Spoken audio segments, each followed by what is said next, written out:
ऐसे ही पकड़ ले तो बस मेरी ओर आ जाए, नहीं विकारों की ओर बढ़ेगा, सदाचारों से पीठ मोड़ लेगा।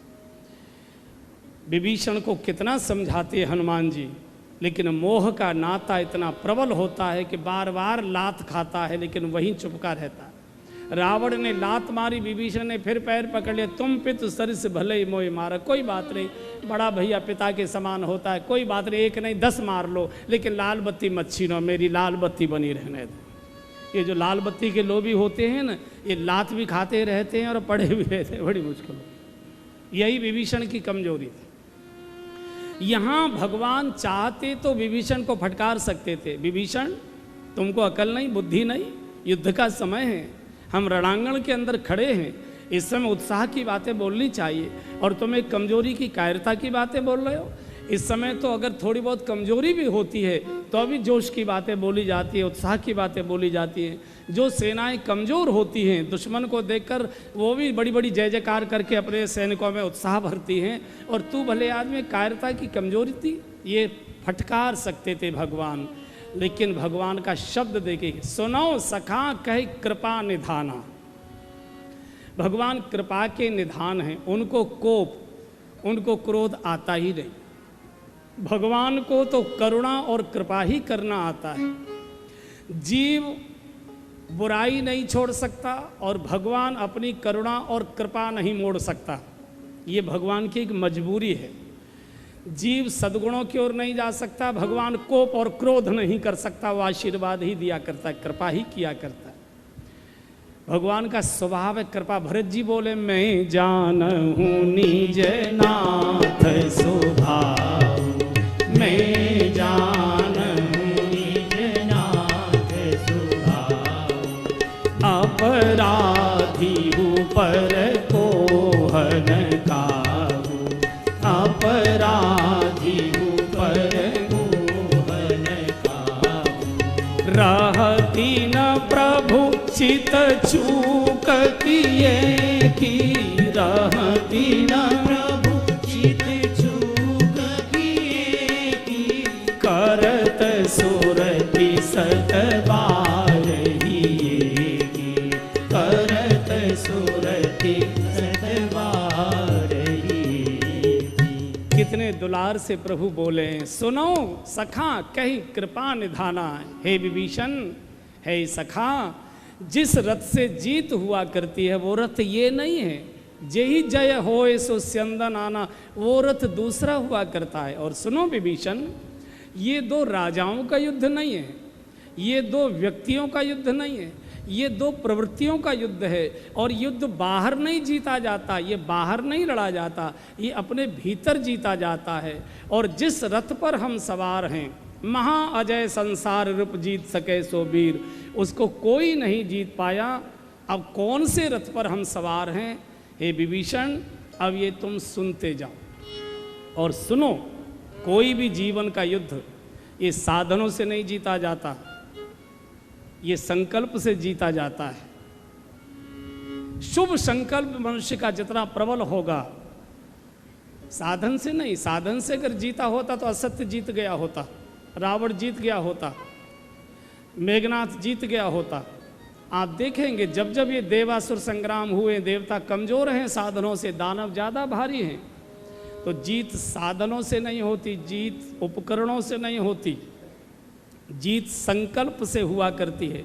संकल्प से सोई हुई शक्तियाँ जगती हैं, संकल्प से सोई हुई ऊर्जाएं प्रकट होती हैं। इसलिए साधना सुविधा से नहीं, साधना संकल्प से हुआ करती है। हम भगवान का भजन साधन से करना चाहते, सुविधा से करना चाहते। किसी को पूछो आजकल भजन पाठ, बोले नहीं आजकल नहीं हो रहा, बच्चों के एग्ज़ाम चल रहे हैं। अरे बच्चों के एग्ज़ाम चल रहे हैं तो तुम्हारा क्या लेना देना है? क्यों नहीं? बोले शादी चल रही है, तैयारी, घर में समय नहीं मिलता है। हम साधना को सुविधा से करना चाहते हैं और संसार को पुरुषार्थ से पकड़ना चाहते हैं।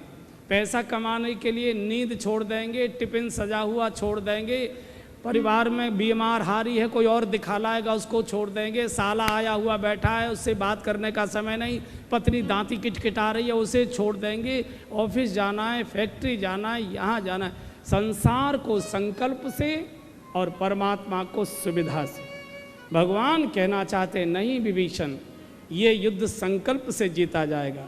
और आप देखिए बानरों का जो युद्ध हुआ है रावण से, किसी बानर के हाथ में कोई शस्त्र नहीं है, कोई दांतों से काट रहा है, कोई नखूनों से खुरच रहा है, कोई मुक्के मार रहा है, कोई ईंट पत्थर लेकर दौड़ रहा है, कोई पेड़ की टहनी तोड़कर मार रहा है, कोई धूल उड़ा रहा है, किसी के पास एक भी शस्त्र नहीं है।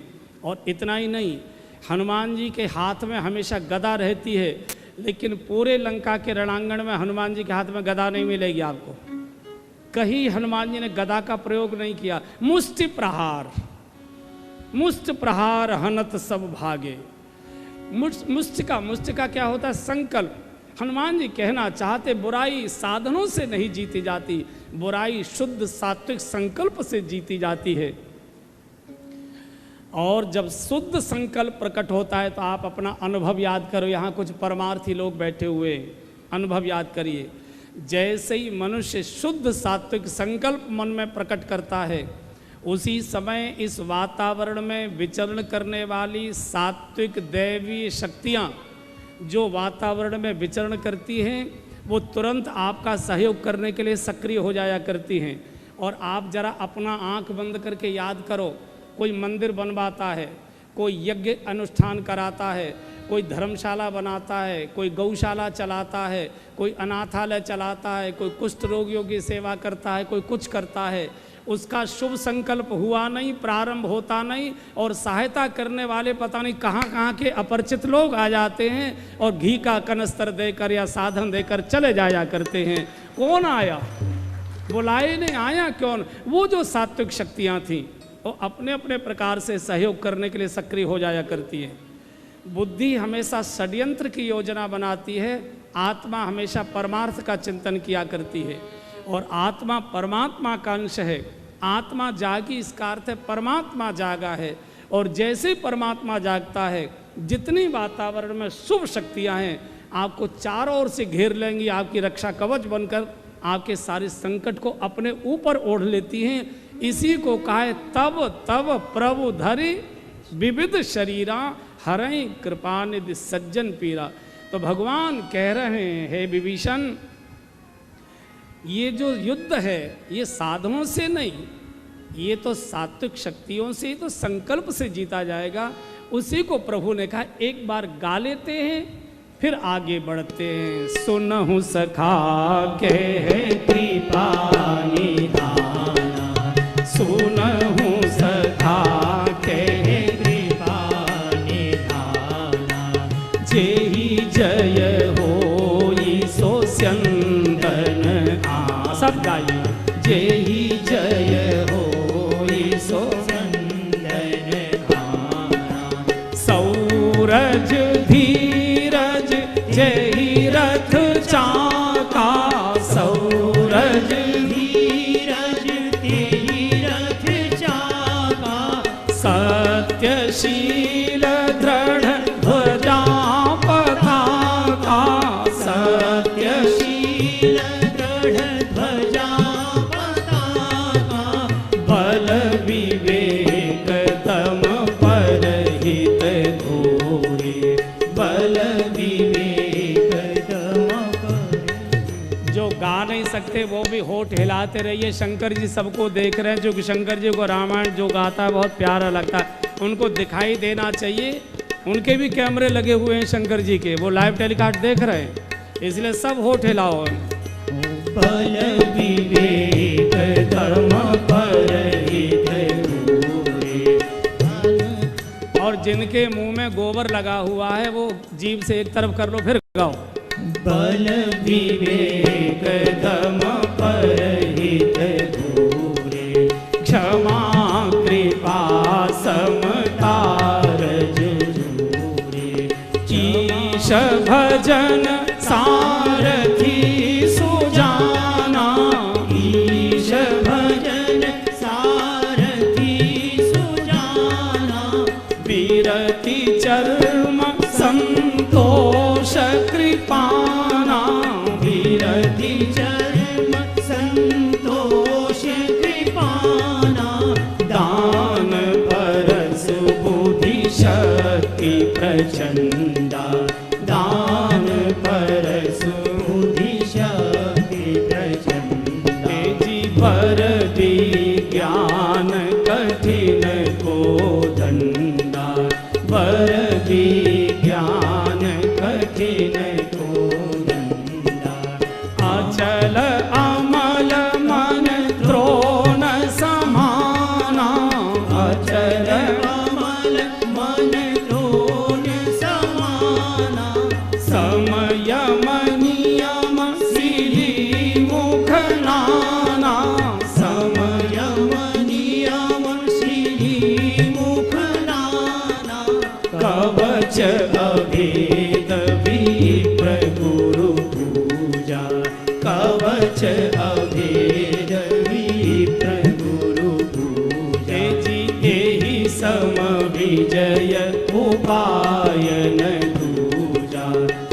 विजय उपाय दूजा।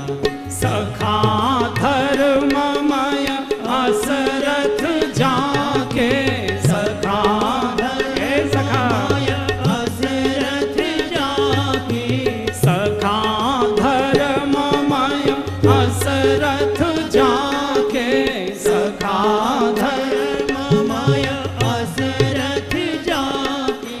जीत न सकहूँ कतहूँ रिपुता के, जीत न सकहूँ कतहूँ रिपुता। हाँ जी सुनहूँ सखा के कृपा निधाना, सुनहूँ सखा के कृपा निधाना। भगवान ने पूरे धर्म रथ का वर्णन कर दिया और कहा विभीषण इस धर्म पर हमको बैठना नहीं है, अपने अंदर इस धर्म को बिठाना है। ये धर्म का रथ हमारे हृदय में चाहिए, उससे जीत होगी। इसको संसार में महा अजय संसार रूप जीत सके सो वीर, जाके असरथ होए दृढ़ सुनो सखा मति धीर। बार बार प्रभु सखा सखा सखा कह रहा है। थोड़ा युद्धों का इतिहास देखिए। जितने भी दुनिया में युद्ध होते हैं दो कारणों से होते हैं, वसु के लिए और वसुधा के लिए। दो ही कारणों से होता है, संपत्ति और राज्य के लिए। और आप देखिए महाभारत का युद्ध है या रामायण का युद्ध है, दोनों युद्ध के कारण लगभग एक जैसे हैं, लगभग एक जैसे। वहाँ भी द्रौपदी केंद्र में, यहाँ भी जानकी जी केंद्र में है। लेकिन सारे इतिहास के युद्धों में हम केवल इन्हीं दोनों युद्धों की गाथाएं गाते हैं, इन्हीं दोनों युद्धों को बहुत आदर से और श्रद्धा से इनका दर्शन करते हैं, इनका श्रवण करते हैं। बाकी युद्धों को इतिहास में डाल दिया, इसको दोनों युद्धों की लीलाओं को हमने पूजा घर में लाकर बिठा दिया। कारण क्या है? इन दोनों युद्धों से एक एक गीता प्रकट हुई है। लंका के रणांगण में भगवान और विभीषण की वार्ता से गीता प्रकट हुई, और कुरुक्षेत्र के रणांगण में भगवान कृष्ण और अर्जुन की वार्ता से गीता प्रकट हुई है। इन दोनों युद्धों ने एक एक गीता प्रकट की है, इसलिए कुरुक्षेत्र को धर्म क्षेत्र कहा गया। धर्म क्षेत्र कुरुक्षेत्र, जहाँ से धर्म प्रकट होता है। वैसे तो आजकल बहुत सारे युद्ध धर्म के कारण भी हो रहे हैं और होते हैं, लेकिन ये युद्ध धर्म के कारण नहीं हुआ है। इन युद्धों में से धर्म प्रकट किया गया है, धर्म को पुनर्स्थापित करने के लिए यज्ञ प्रारंभ हुआ है। धर्म स्थापनार्थाय, धर्म संस्थापनार्थाय भगवान श्री कृष्ण की घोषणा सुनिए। यदा यदा हि धर्मस्य ग्लानिर्भवति भारत, अभ्युत्थानम अधर्मस्य तदात्मानं सृजाम्यहम्, परित्राणाय साधूनां विनाशाय च दुष्कृतां, धर्म संस्थापनार्थाय संभवामि युगे युगे। आदरणीय जुगल जी, ठीक श्लोक आ गया। गीता के बहुत तज्ञ हैं ये, पुलिस के अधिकारी पता नहीं कैसे बन गए हैं। आजकल गीता में बहुत सुंदर इनका प्रवचन होता है, आप लोग सुनिए। तो भगवान श्री कृष्ण कहते हैं धर्म संस्थापनार्थाय, और भगवान श्री राम क्या कहते हैं? जब जब होई धर्म के हानि। बहुत सुंदर विषय आ रहा है। धर्म के हानि, जब जब होई धर्म के हानि, जब जब होई धर्म के हानि, बाढ़हि असुर अधम अभिमानी, बाढ़हि असुर अधम अभिमानी, तब तब प्रभु धरि विविध शरीरा, तब तब प्रभु धरि विविध शरीरा, जी हरहि कृपा निधि सज्जन पीरा, हरहि कृपा निधि सज्जन पीरा। थोड़ा विषय आपको गंभीर लगेगा लेकिन बहुत स्वाद आएगा आपको। कई बार गरिष्ठ सब्जी भी अच्छी लगती है ना? रोजाना वैसा वैसा खाते रहो तो कभी कभी पालक पनीर भी खा लेना चाहिए, थोड़ी गरिष्ठता भी अच्छी लगती है। भगवान श्री कृष्ण आते हैं जब धर्म की ग्लानि होती है, यदा यदाय धर्मस्य ग्लानिर्भवति भारत। भगवान कृष्ण आते हैं कब? जब धर्म की ग्लानि होती है। और भगवान राम आते हैं कब? जब धर्म की हानि होती है। बहुत अच्छे। एक आता है जब धर्म की ग्लानि होती है, एक आता है जब धर्म की हानि होती है। एक ग्लानि के कारण आता है, एक हानि के कारण आता है। देखने में दोनों अलग अलग बातें लगती हैं, लेकिन दोनों वस्तुतः एक है। हानि के कारण ही मनुष्य को ग्लानि होती है, ये नियम है। जैसे मान लो किसी व्यक्ति को घर में से निकाल दिया जाए, उसका सामान सट्टा सब भले ही दे दो, मत हाथ काटो, मत पैर काटो, मत गर्दन काटो, मत मारो, मत पीटो, कोई उसको दिक्कत मत करो, केवल उसको घर में से निकल, अब हमारे घर में तुझे नहीं रहने देंगे, कहीं जाओ। कहाँ जाओ? बोले भाड़ में जाओ, हमको मालूम नहीं, यहाँ से निकलो। तो जैसे किसी व्यक्ति को उसके घर से निकाल दिया जाए तो उसकी हानि हुई कि नहीं? और जब हानि हुई तो ग्लानि भी अनुभव करता है कि मैंने ही घर बनाया, एक एक पैसा जोड़कर मैंने मकान बनाया, पेट काट कर मैंने ये सब चीज़ें खड़ी की, और मुझे उस घर में रहने का अवसर नहीं, मुझे ही घर से निकाल दिया गया। तो व्यक्ति को हानि हुई और इसके कारण से उसको ग्लानि होती है। ये एक सिद्धांत है ये। तो व्यक्ति घर से निकला, हानि, जैसे कुछ बट रहा हो कहीं और आप दौड़े दौड़े गए और तब तक बटना बंद हो गया, चीज़ खत्म हो गई, तो आपको ग्लानि होते रहे, राम राम हम तो 10 काम छोड़ कर आए थे और खाली हाथ लौट कर जा रहे, टाइम भी बिगाड़ा, समय भी बिगाड़ा, धक्के भी खाए, धूप भी सही, भूखे भी मरे और मिला कुछ नहीं। आदमी हानि के कारण से ग्लानि में। तो व्यक्ति का कोई शरीर अंग भंग तो नहीं हुआ, लेकिन हानि के कारण से व्यक्ति को ग्लानि हो गई। ऐसे ही बंधु और बहनों, धर्म को कोई काट नहीं सकता, धर्म को कोई मार नहीं सकता, लेकिन धर्म को हानि पहुंचा सकता है। और इसके कारण से धर्म को ग्लानि होना स्वाभाविक है। भगवान कृष्ण क्या कहते हैं? धर्म संस्थापनार्थाय। हम इसी धर्म को पुनर्स्थापित करने के लिए, कहाँ? तीर्थों में, मंदिरों में, मठों में, आश्रमों में नहीं। तीर्थ में तो धर्म शाश्वत है। जिस तीर्थ में धर्म नहीं होगा वो तीर्थ किस बात का होगा? जिस आश्रम में, जिस मठ में धर्म नहीं होगा वो आश्रम और मठ किस बात का होगा? नहीं भैया, तीर्थों में तो धर्म है, आश्रमों में तो धर्म है, मठ मंदिरों में तो धर्म है। भगवान इसके लिए नहीं आ रहे। धर्म संस्थापनार्थ कहाँ है? जो हमने अपने हृदय में से धर्म को निकाल दिया है, उस हृदय में पुनर्प्रतिस्थापित करने के लिए ही भगवान प्रकट होते, और दूसरा कोई कारण नहीं। तूने अपने हृदय से जिस धर्म को बाहर कर दिया है, भगवान पुनः उस धर्म को उसी हृदय में, और कोई दूसरा, और सारे पापड़ भगवान इसी के लिए बेलते हैं, चाहे राम रूप में आए, चाहे भगवान कृष्ण रूप में आए। हृदय में धर्म चाहिए। धर्म हमारे शरीर पर तो दिखाई देता है, धर्म हमारे माथे पर तिलक के रूप में है, सिर पर चोटी के रूप में है, कंठ में कंठी के रूप में है, शरीर पर जनेऊ के रूप में है, कंधे पर दुपट्टे के रूप में है, हाथ में कमंडल के रूप में है, चिन्हों के रूप में तो शरीर पर हमारे ऊपर धर्म दिखाई देता है बंधुओं, ये सत्य समझिए। लेकिन हमारे जीवन के आचरण में से, व्यवहार में से, हृदय से धर्म गायब हो चुका है। वाणी पे तो धर्म है, व्यवहार में धर्म नहीं है। भाषण में तो धर्म है, आचरण में धर्म नहीं है।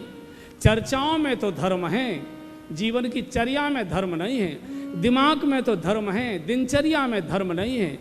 तो हमारा ये जो धर्म है, ये जो प्रवचन का विषय हो गया, ये जो शास्त्रार्थ का विषय हो गया, ये जो बहस का विषय हो गया, ये जो विद्वत्ता का विषय हो गया, ये जो चिन्हों का विषय हो गया, ये चाहिए हमारे हृदय में। और मनुष्य के हृदय से धर्म निकल चुका है। आप कल्पना करिए, धृतराष्ट्र कम पूजा पाठ करते होंगे, भीष्म पितामह कम पूजा पाठ करते होंगे, कम धर्मात्मा थे। द्रोणाचार्य जी कम धर्मात्मा थे, कृपाचार्य जी कम धर्मात्मा थे, अश्वत्थामा कम धर्मात्मा थे, दुर्योधन कम धर्मात्मा था। दुर्योधन कहता है कि मैं धर्म के मर्म को जानता हूँ लेकिन उस पर चल नहीं सकता, और मैं अधर्म को भी जानता हूँ और मानता हूँ, लेकिन उसको छोड़ नहीं सकता, ये मेरी मजबूरी है, ये मेरी कमजोरी।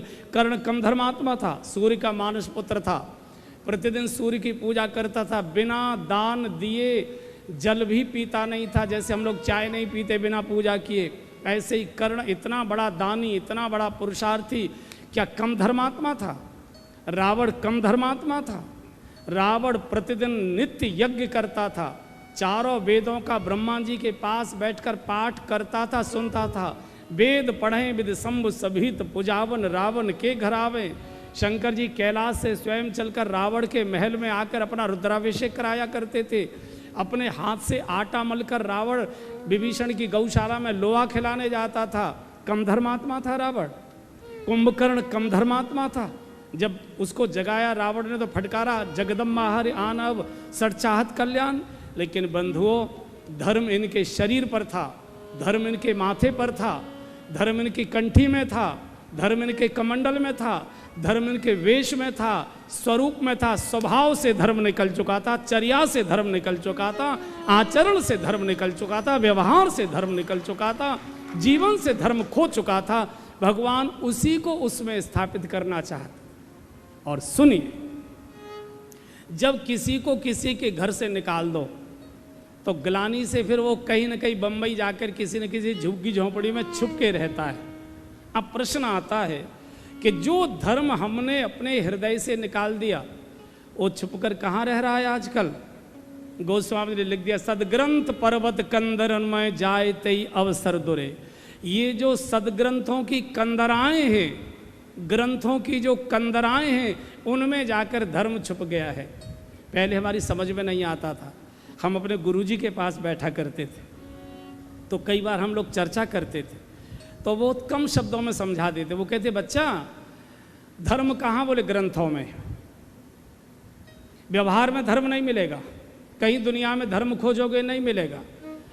धर्म कहाँ है? बोले ग्रंथों में। गोस्वामी जी ने भी कह दिया, सदग्रंथ पर्वत कंदरन में जाए तई अवसर दुरे। धर्म जो है ग्रंथों में है बंधुओं, जीवन में धर्म नहीं है। मैं शास्त्रों की आलोचना नहीं कर रहा, मैं तो शास्त्र को सिर पर लेकर घूम रहा हूँ। लेकिन इस देश और दुनिया की निजी जीवन से लेकर पारिवारिक, सामाजिक, राष्ट्रीय, अंतर्राष्ट्रीय किसी समस्या का समाधान आज शास्त्र नहीं कर पा रहा है, किसी समस्या का समाधान। जबकि भारत शास्त्रों से भरा पड़ा है, शास्त्रार्थ महारथी बैठे हुए हैं, महीनों महीनों शास्त्रार्थ बहस मुबाहिसे करते हैं, लेकिन समस्याएं जैसी की तैसी हैं। शास्त्रों के अध्ययन से, शास्त्रों के पठन पाठन से, शास्त्रों के वाचन से समस्या का समाधान नहीं हो सकता। क्यों? शास्त्रों में समस्याओं के समाधान के उत्तर लिखे हुए हैं और गणित की पुस्तक के पीछे उत्तर लिखे होते हैं। कोई विद्यार्थी उस उत्तर को टीप कर लिख देगा और सवाल हल नहीं करेगा तो मास्टर काट देगा, शून्य रख देगा। और एक गणित का नियम है कि अगर आपने गणित के सवाल को हल किया है और आधा सवाल सही है और आधा गलत है तो मास्टर आधा नंबर दे देता है। बंधु, शास्त्रों के साथ भी यही है। शास्त्रों में हमारे जीवन के समस्याओं के समाधान के उत्तर तो लिखे हैं। उत्तर रटने से समस्या का समाधान नहीं होगा। समस्या का समाधान तो सदगुरु के चरणों में बैठकर ही करना पड़ेगा, वैसे नहीं हो सकता।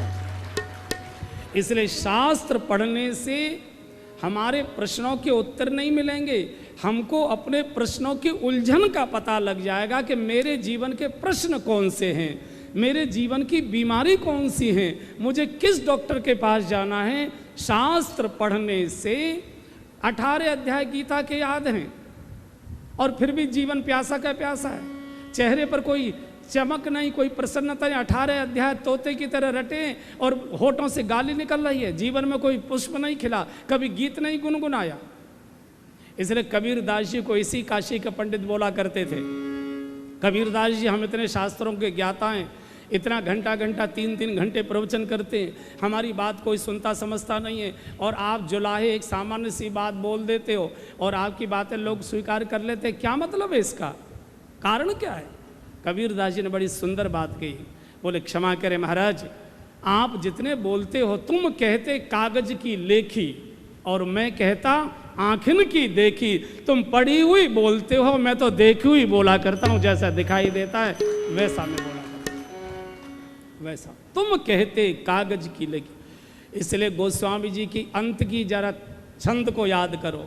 सतपंच चौपाई मनोहर जान जो नर उर धरे, सतपंच चौपाई मनोहर जान जो नर उर धरे, दारुण अविद्या पंच जनित विकार श्री रघुवर हरे, दारुण अविद्या पंच जनित विकार श्री रघुवर हरे, जाकी कृपा लवलेश ते मति मंद तुलसीदास हूँ, जाकी कृपा लवलेश ते मति मंद तुलसीदास हूँ, पायो परम विश्राम राम समान प्रभु नाही कहूँ, पायो परम विश्राम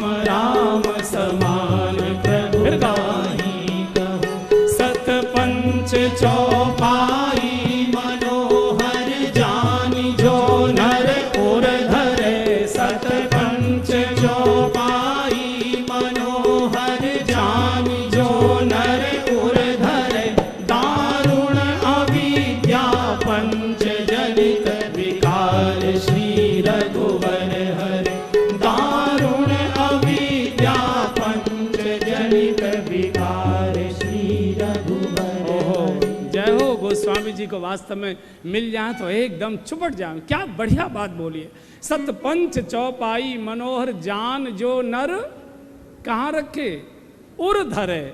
ये नहीं कहा कंठ में धरे। रामायण कंठ बहुत लोगों को है, गोस्वामी जी को इससे लेना देना नहीं। गीता बहुत लोगों को कंठ है, श्लोक कंठ में है, चौपाइयाँ कंठ में हैं। गोस्वामी जी कहते हैं नहीं भैया, पूरी रामायण कंठ में रख लो, लेकिन 4 5 7 चौपाई अपने उर में भी धारण कर लो, व्यवहार में भी ले आओ, हृदय में भी ले आओ, जीवन जीने की शैली में भी ले आओ, आचरण में भी ले आओ, क्रिया में भी ले आओ।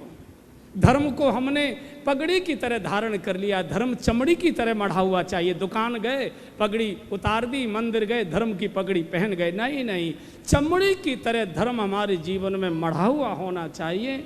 सतपंच चौपाई मनोहर जान जो नर उर धरे, दारुण विद्या। पूरी गीता कंठ न हो कोई बात नहीं, एक श्लोक भी, आधा श्लोक भी जीवन के आचरण में आ गया, बेड़ा पार कर देगा।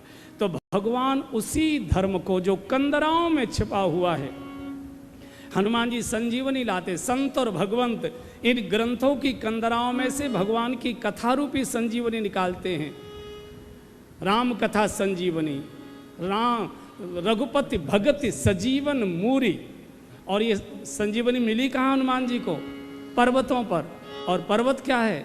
पावन पर्वत वेद पुराना, पावन पर्वत वेद पुराना। ये जो धर्म शास्त्रों में कैद हो चुका है बंधुओं, किसी व्यक्ति को कहो तू झुग्गी में रहता है, तू झोंपड़ी में रहता है, तू पन्नी के टेंट में रहता है, भले आदमी, चल 5 स्टार जेल, एसी रूम, टीवी, बढ़िया बढ़िया भोजन जलपान, कुछ तुझे करना नहीं, लेकिन तुझे जेल में रखेंगे हम, 5 स्टार जेल है। वो कहेगा नहीं बाबूजी, मैं तो अपनी झोंपड़ी में ही राजी हूँ, मुझे 5 स्टार जेल नहीं चाहिए।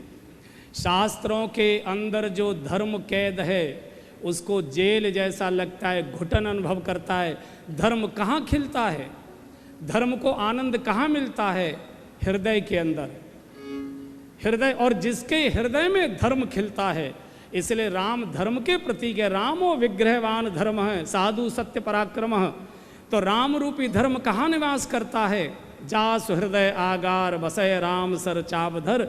धर्म के जो प्रतीक श्री हनुमान जी हैं, उनके हृदय में भगवान निवास करते हैं। इस शास्त्रों की कंदराओं की कैद से मुक्त होकर भगवान इस धर्म को हमारे और आपके हृदय में बिठाकर, और जो चीज़ हृदय में होती है वही चीज़ आचरण में प्रकट हुआ करती है। जीव से उतार कर जीवन में, दिमाग से निकाल कर दिनचर्या में, चर्चा से उतार कर चर्या में, भाषण से उतार कर आचरण में, इस धर्म को क्रियात्मक करा देना, इसी के लिए तब तब प्रभु धर विविध शरीरा, हरे कृपानिधि सज्जन पीरा। यही धर्म रथ है बंधुओं। तो भगवान आ रहे धर्म संस्थापनार्थाय। और दूसरा किस लिए भगवान आता है? परित्राणाय साधूनाम विनाशाय च दुष्कृताम। ये भगवान की घोषणा सुन लीजिए बस एक बार। परित्राणाय साधूनाम, साधु के परित्राण के लिए मैं आया करता हूँ। कई बार जब इसको साधु सुनते हैं तो गदगद हो जाते, रे वाह वाह, अरे वाह वाह, भगवान हमारे परित्राण के लिए। लेकिन बंधुओं और बहनों, इस साधु पर भगवान का बहुत पीड़ादायी व्यंग है, बहुत पीड़ा से भरा हुआ भगवान का साधु पर उपहास है। साधु को इससे प्रसन्न नहीं होना चाहिए कि भगवान हमारे परित्राण के लिए आते हैं। साधु के परित्राण के लिए भगवान को आना पड़ रहा है, इससे बड़ी और क्या गई बीती बात साधु के लिए हो सकती है। जिस कार्य के लिए भगवान को आना पड़ता है धर्म की स्थापना के लिए, उसके लिए भगवान ने पहले से ही साधु को भेजा हुआ है। फिर भगवान को आने की ज़रूरत क्या है? तो भगवान को तब आना पड़ रहा है जब अपने साधु साधुता के उद्देश्य को पूरा ही नहीं कर पा रहे, दायित्व को पूरा नहीं कर पा रहे। और प्रकारांतर से अगर मैं कहूँ कि जब साधु असाधु हो जाए, जब साधु की साधुता क्षीण होने लगे, जब साधु साधुता के आचरण से विमुख हो जाए, तब धर्म की संस्थापना के लिए भगवान को कष्ट करके आना पड़ता है। जब किसी शहर के दंगा को वहाँ की लोकल पुलिस नहीं रोक पाती, तो फिर बीएसएफ भेजी जाती है, सीआरपी भेजी जाती है, वो भी नहीं दंगा रोक पाती है, तो फिर मिलिट्री भेजी जाती है, वो भी नहीं रोक पाते। अंत में मुख्यमंत्री या प्रधानमंत्री को आना पड़ता है। ये उनकी पराजय मानी गई है कि तुम्हारा प्रशासन नाकारा सिद्ध हो गया। तो जिस काम के लिए भगवान को आना पड़ रहा है, धर्म संस्थापनार्थ है, उस काम के लिए तो भगवान ने पहले से ही साधु को भेजा हुआ है। लेकिन दुर्भाग्य बंधुओं और बहनों, जब साधु असाधु हो जाए, साधु धर्म छोड़कर मठ और मंदिरों में ही लग जाए, माला की गिनती छोड़कर सीमेंट के कट्टे गिनने लग जाए, ट्रैक्टर की ट्रॉली की ईंटें गिनने लग जाए, जमीनों की पैमाइश में डूबने लग जाए, कोर्ट कचहरी के चक्कर काटने लग जाए, भोग और वासनाओं में डूब जाए, भगवान की घंटी के लिए किराएदार रख दे और उसमें में इधर उधर चक्कर काटने लग जाए, तो फिर भगवान को उस धर्म की स्थापना के लिए स्वयं आना पड़ता है। चूंकि साधु असाधु हो रहा है, साधु असाधु। हालांकि जो कुछ मैंने बोला है सब मेरे ऊपर लागू हो रहा है,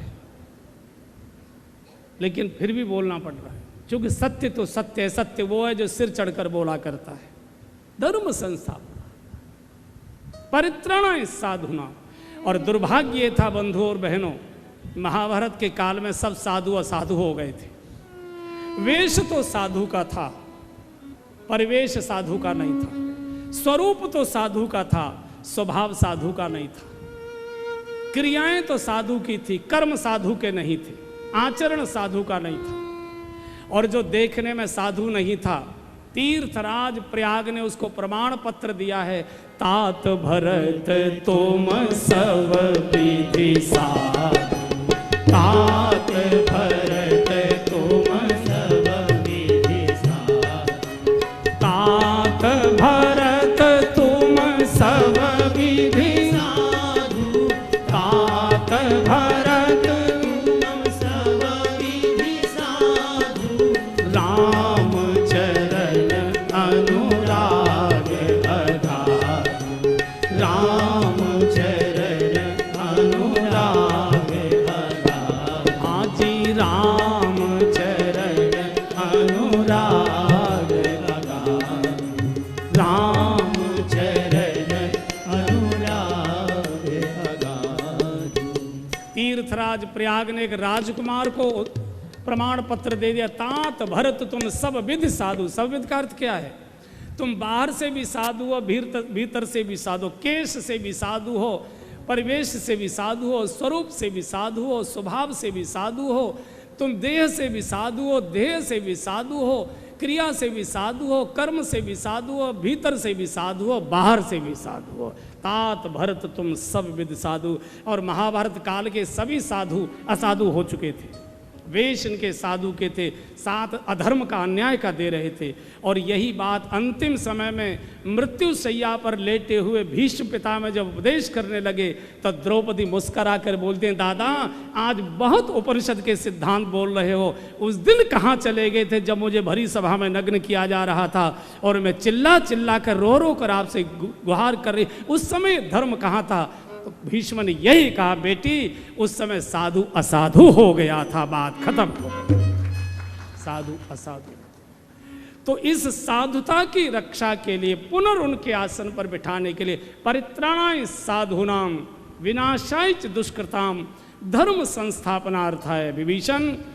जिस रथ से जीत होती है एक बार फिर गा लो। सुनहु सखा कहे कृपा निधाना, सुनहु सखा कहे कृपा निधाना, सुनहु सखा कहे कृपा निधाना, सुनहु सखा कहे कृपा निधाना, जेहि जय होई सो स्यंदन आना, जेहि जय होई सो स्यंदन आना। अब कैसा रथ चाहिए अधर्म को जीतने के लिए? आगे का दर्शन अब कल, ठीक है? कल प्रातःकाल कितने बजे आए? 9 बजे की जल्दी? 9 बजे? 9 बजे माने अच्छा, काशी के बंधुओं बहनों को आने में दिक्कत नहीं है? आ जाएंगे? ठीक है, नहीं आएंगे तो घर बैठे सुनते रहना, कोई बात नहीं, ठीक है। अभी चूँकि पहला दिन है, चूँकि सूचनाएं कुछ होंगी, आपके आवास की सूचना होगी, भोजन आदि की, भ्रमण की, तो पूरी सूचनाओं के लिए समय है। उसके बाद आरती करेंगे तब जाएंगे। बोलिए शंकर भगवान की जय, काशी विश्वनाथ भगवान की जय, हर हर महादेव। श्री राम कथा का प्रारंभ सुबह 9 बजे से लेकर 12 बजे तक चलेगा। ये क्रम 3 अप्रैल, 4 अप्रैल, 5 अप्रैल, 6 अप्रैल, जो शेष बचे हुए 4 दिन हैं उनमें इसी समय से प्रारंभ होगा। अब आरती के लिए जो हमारे यजमान हैं श्रीमती एवं श्री विनोद लाठ जी और श्रीमती एवं श्री जुगल किशोर तिवारी जी, ये मंच से आरती करेंगे और नीचे से जो आरती करेंगे वे श्रीमती एवं श्री चतुर प्रसाद रोंगटा, श्रीमती एवं श्री पवन कुमार जी गाड़िया झुंझुनू वाले, श्रीमती एवं श्री श्याम जी सूरत, श्रीमती एवं श्री शंभू जी धनबाद, श्रीमती एवं श्री बजरंग लाल केजरीवाला, श्रीमती एवं श्री उमेश जी मेरठ वाले,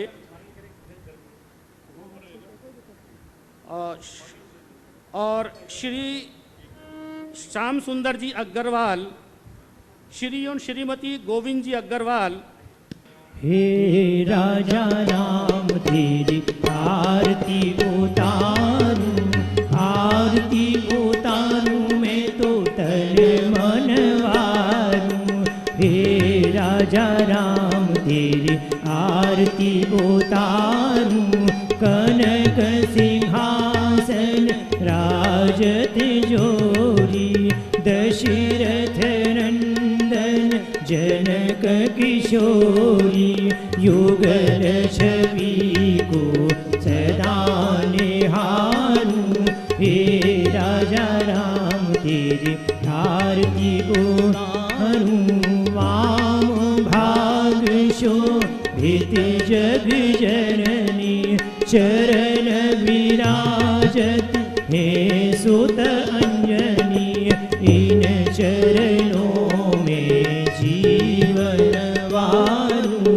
हे राजा राम तेरी आरती उतारूं, चरणों से निकली गंगा प्यारी,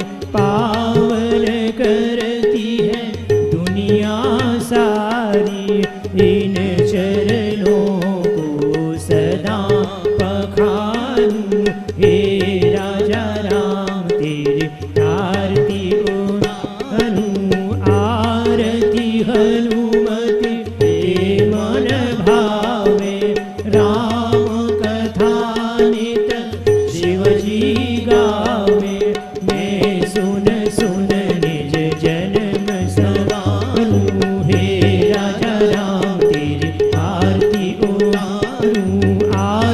उतारूं मैं तो तन मन वारूं आरती उतारूं मैं तो तन मन वारूं हे सीताराम तेरी आरती उतारूं हे राजा राम तेरी आरती उतारूं।